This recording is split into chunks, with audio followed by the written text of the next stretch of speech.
นี่แหละ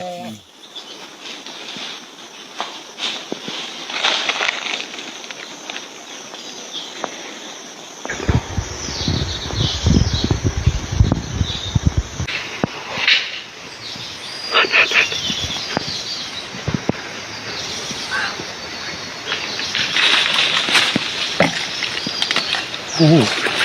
โอ้ยหมัดดูนี่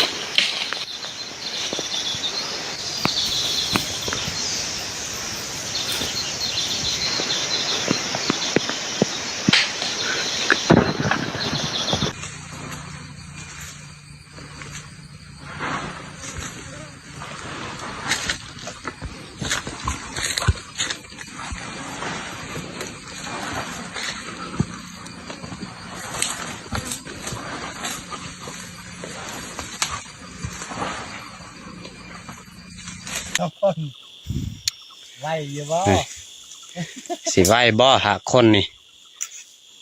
ไปหาคนเนาะลุยได้สุดเลยในสุดเลยพี่น้องนี่เนาะบอนมันถึกของมันเนาะแต่เราหลังหลอกหนุกระเลยนูลูกระลูกแกะด้วยอาเติดไต่จิ้มยมกระบังเนาะกระบังเฮาสีห้าม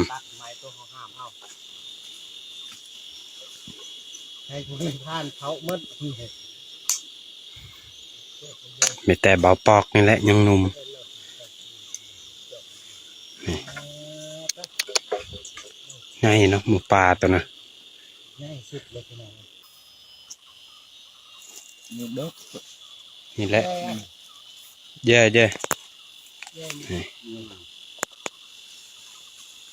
ม่านเลยพี่น้องเอ้ยนี่แหละในพานใหญ่ที่จัดหมูป่าเนาะ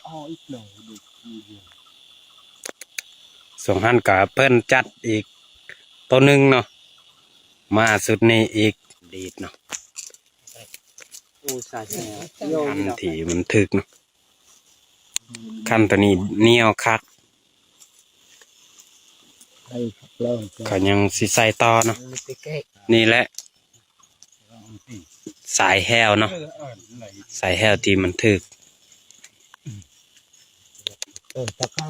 บริเวณมันดีดเนาะ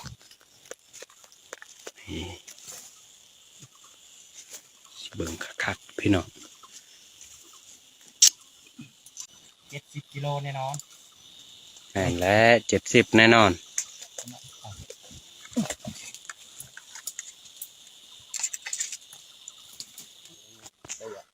ของมัน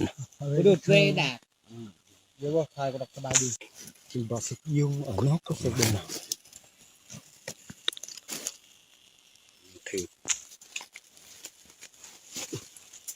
อยู่เทิงบอลมันถืออยู่นี่บริเวณมันดีดนะ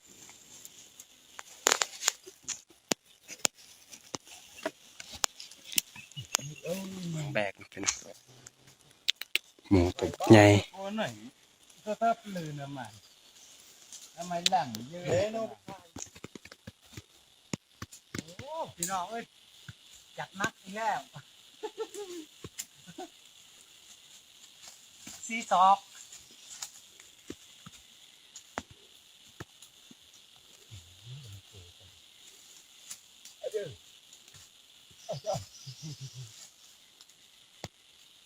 คักไม่คายบ่โดนน้ำแตกทีเดียว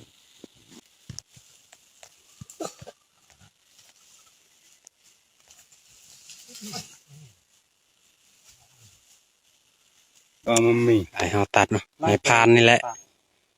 ในพานจัดหมูป่าสื่อของเพิ่นก็คือในพานจัดหมูป่านี่แหละนี่ทีมงานของเฮาห้ามเนาะห้าม2 คนเลยอย่าลองให้หมด